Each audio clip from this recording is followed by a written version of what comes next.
নমস্কাৰ স্বাগতম জনাইছোঁ আজিৰ এই নতুন এটা ভিডিঅ' লৈ। আজিৰ এই ভিডিঅ'টোত অনাথাৰ মৰম আকৰুৱা পৰিয়াল অসম এই সভাখন অনুষ্ঠিত হয় মাছকুৱা ধেমাজি জিলাৰ সেউজীয়া পথাৰত। ইয়াত সকলো ছাৰ বাইদেৱে অংশগ্ৰহণ কৰে আৰু বিভিন্ন ধৰণৰ শ্ৰোতা অংশগ্ৰহণ কৰে। চ' আপোনালোকে ভিডিঅ'টো চাব আৰু জনাবলৈ নাপাহৰিব কেনেকুৱা লাগিলে। চ' ধন্যবাদ। নমস্কাৰ, সকলোলৈকে পুৱাৰ সম্ভাষণ জনাইছোঁ। আজি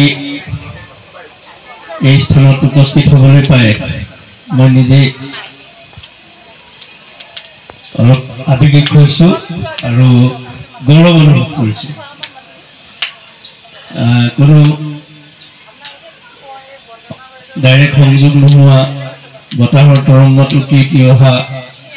ধুনীয়া ধুনীয়া শব্দ গীত মাতবিলাকৰ যিটো যন্ত্ৰ মাৰ্কনিৰ যোগেদি যিটো আৱিষ্কৃত হৈছিল, সেই যন্ত্ৰটোৰ যি আমি আমেজ,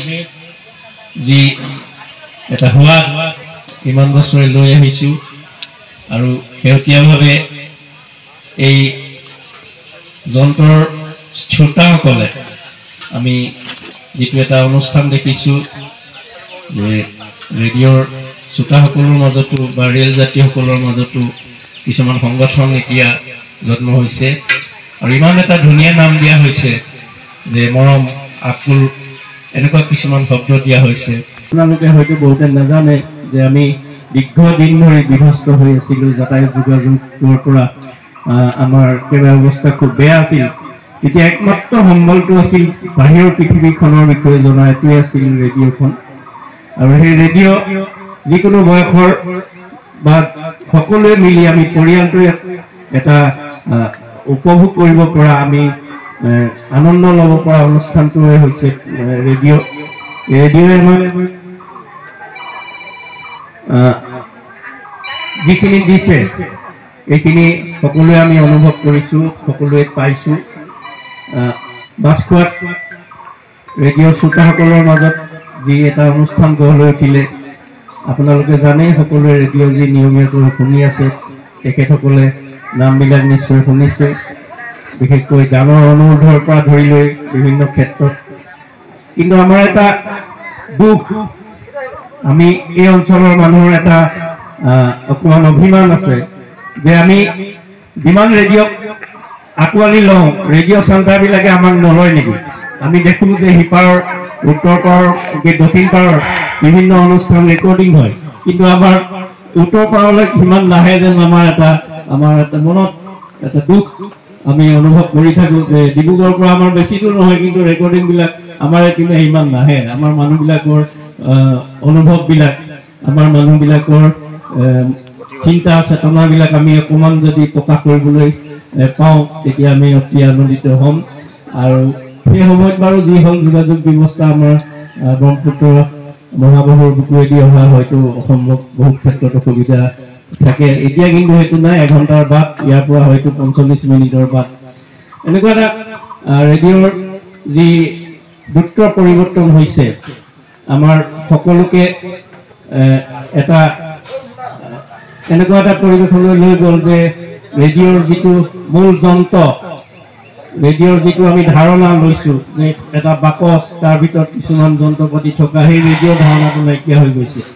এইটো মোবাইলৰ যুগত এতিয়া আমি সেই নিৰ্দিষ্ট যন্ত্ৰটো এৰি আমি যিকোনো সময়তে মোবাইলতে হওক বা গাড়ীৰ ভিতৰতে হওক আমি সুন্দৰকৈ ৰেডিঅ' এইটো শুনিবলৈ পাইছোঁ। সেইটো আমাৰ কাৰণে ভাল। কিন্তু মোৰ দেউতাই মোৰ পৰিয়ালে যেতিয়া ৰেডিঅ'খন সন্মুখত লৈ এই সন্ধিয়া 8 বজাত নাটক শুনি থকাৰ যিটো দৃশ্য, জুহালত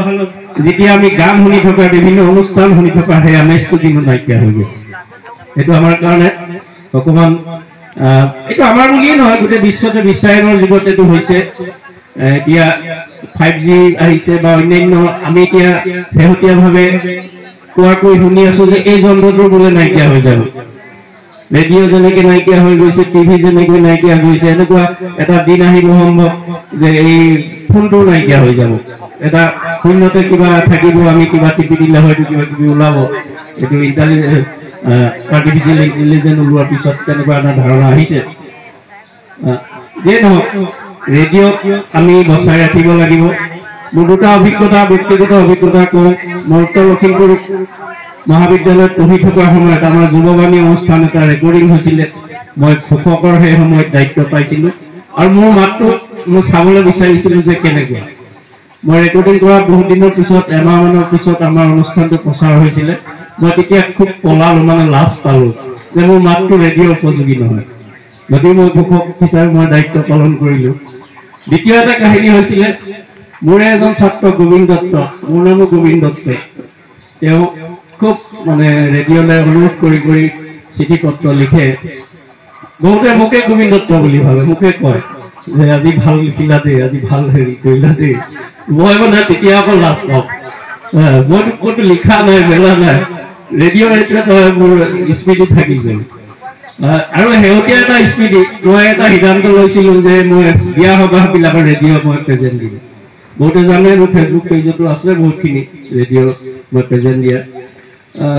কিন্তু মাৰ্কেটৰ ৰেডিঅ' নোপোৱা হৈ থাকিল যিটো পৰ্টেবল ৰেডিঅ' লাগে 200-300 আমি পিছদিনাখন ককাৰ একেবাৰে অসুখখন যোৱাত হোৱা কিন্তু ৰেডিঅ'খন কাষত নাছিল যাব সময়ত কথা নুফুটা হ'ল ককাই মুখে কিবা উৰুৱাই আছে আইতাই ক'লে চাগে ৰেডিঅ'খন আনচোন কালি কিনি আনিছে আৰু ককাই যেতিয়া ৰেডিঅ'খন ওচৰলৈ ককাক আনি দিলে হাতৰ কাষতে ককা শুই আছে এনেকৈ ৰেডিঅ'খন ভৰাই দিলে আৰু ককা লগে লগে তেতিয়া এখন সংসাৰৰ পৰা নাইকিয়া হৈছে আচলতে কিমান মানে ক'বলগীয়া কথা ককাই যে তেওঁ নিজে শুনিছে আৰু মোকো এখন ৰেডিঅ' দিছে ৰেডিঅ'খন ভালকে থবি আৰু সেই ৰেডিঅ'খন আজি মই সযতনে ৰাখি থৈছোঁ আৰু আমাৰ ঘৰত সকলোৱে ৰেডিঅ' শুনি ভাল পায় আৰু মই এটি গীত গাম এটা অনুষ্ঠান আছে হেল্ল'দালি সেই দালি অনুষ্ঠানটোলৈ বিভিন্ন প্ৰান্তৰ পৰা শ্ৰোতাসকলে ফোন কৰে কিন্তু আমি তেওঁলোকক দেখা নাপাওঁ কিন্তু তেওঁলোকৰ সেই মাতষাৰ ইমান আন্তৰিকতা থাকে ইমান মৰমেৰে মাতে আমাৰ ভাল লাগি যায় যেন আমি সকলো একেখন ঘৰৰে যেন সদস্য তেনেকুৱা এটা হয় আৰু ইয়াত আমি কেইবাখনো ব্যক্তিৰ আমি নামটো শুনি থাকোঁ কিন্তু তেওঁলোকক আজি আমি দেখা পাইছোঁ সঁচাকৈ খুব ভাল লাগিছে আৰু ইয়াত থকা কেইজনমান ব্যক্তি এনেকুৱা হৈছে আমি তেওঁলোকৰ ঘৰুৱা বিষয়তো কিছুমান কথা জানিব পাৰিছোঁ কাৰোবাৰ বিয়া ঠিক হৈছে কাৰোবাৰ দেউতাকৰ মৃত্যু হৈছে সেই দুখৰ সময়তো তেওঁলোকে আমাক অৱগত কৰিছে সুখৰ কিছু বতৰাও আমাৰ লগতে ভাগ বতৰা কৰে গতিকে আপোনালোক আমাৰ কাৰণে সঁচাকৈ অতি মৰমৰ আৰু আজিৰ দিনটোত আপোনালোক উপস্থিত হৈছে সেই ব্যস্ততাৰ মাজতে সকলোলৈকে ধন্যবাদ জ্ঞাপন কৰিছোঁ ৰেডিঅ' চলি থাকিবচোন আৰু আপোনালোকে সকলোৱে যিহেতু জানেই যে ৰেডিঅ'টোৰ পৰা আমাৰ উপকাৰ হয় সেই ভাল বস্তুটোক আমাৰ মাজৰ পৰা যাতে হেৰাই নাযায় সকলোৱে আমি চেষ্টা কৰিব লাগিব আপোনালোকেও ৰেডিঅ'টোৱে শুনি থাকিব আৰু আমি বিভিন্ন সময়ত বিভিন্নজনক উপহাৰ দিওঁ আমি বিভিন্ন ধৰণত আমি উপহাৰ দিওঁ আপোনালোকে কেতিয়াবা এবছৰত নহ'লেও দুবছৰৰ মূৰত কাৰোবাক ৰেডিঅ'টি উপহাৰ দিবলৈ চাবচোন আমি কেতিয়াবা তেনেকুৱা প্ৰচেষ্টা হাতত লৈছোঁ কেৱল আপোনালোককে কৈছোঁ তেনেধৰণৰ নহয় আমিও যে বছৰেকত প্ৰতিবাৰে দিব পাৰোঁ তেনেকুৱাও নহয় যিহেতু এটা ৰেডিঅ'ৰ দাম যথেষ্ট বৰ্তমান সময়ত কিন্তু 2 বছৰ মূৰত আমি এটা দিব পাৰোঁ 4 বছৰ মূৰত কাৰোবাক এটা দিব পাৰোঁ তেনেকুৱা প্ৰচেষ্টা হাতত ল'ব পাৰে আৰু অকণমান সময় কৈছোঁ এই অনুষ্ঠানটো আপোনালোকে খুব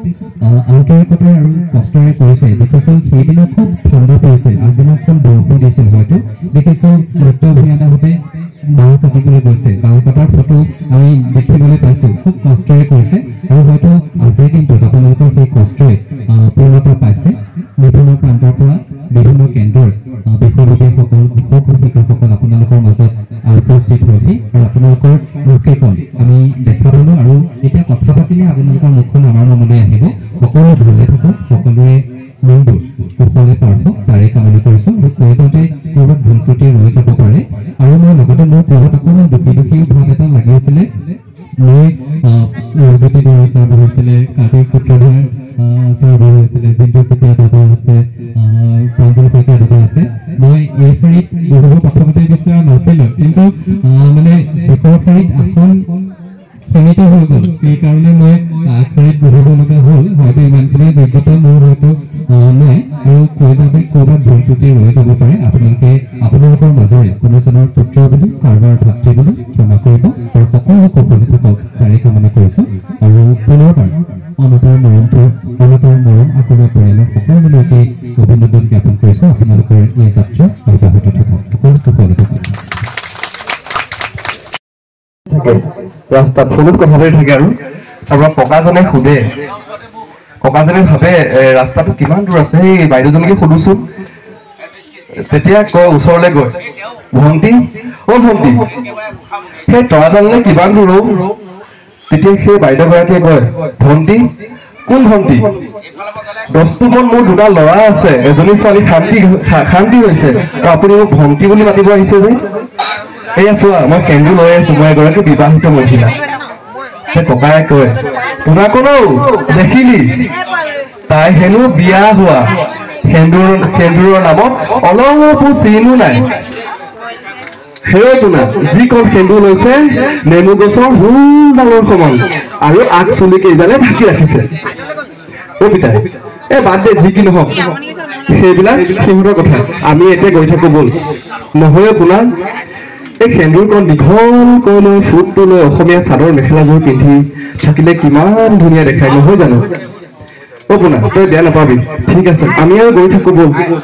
তাইলৈকে লিখিব চেষ্টা কৰিছিল নাটকখন দৰ্শকে খুব সুন্দৰকৈ আকোৱালি লৈছিল আৰু যদি কিবা ভুল ত্ৰুটি হৈ যায় সকলোৱে ক্ষমা কৰিব ধন্যবাদ আমাৰ মঞ্চ অভিভাবক আছে আমাৰ মঞ্চ অভিভাবকে আমাৰ মাঝে উপস্থিত আছে তেখেত হৈছে আমাৰ মাছখোৱা মাধ্যমিক বিদ্যালয়ৰ তেখেতক আমি ভাত চাত বনালে আজি কি ক'ব মন গৈছে কেনেকুৱা লাগিছে মনটো ফূৰ্তি লাগিছে নাই আমাৰ কি কি মাছ প্ৰতিষ্ঠাপক সদস্য নীলোৎপল বৰুৱা সহিতে সমগ্ৰ কৰ্মীক আমি আহ্বান জনাইছোঁ এইটো ফ্ৰাই ৰাতিপুৱা লাগে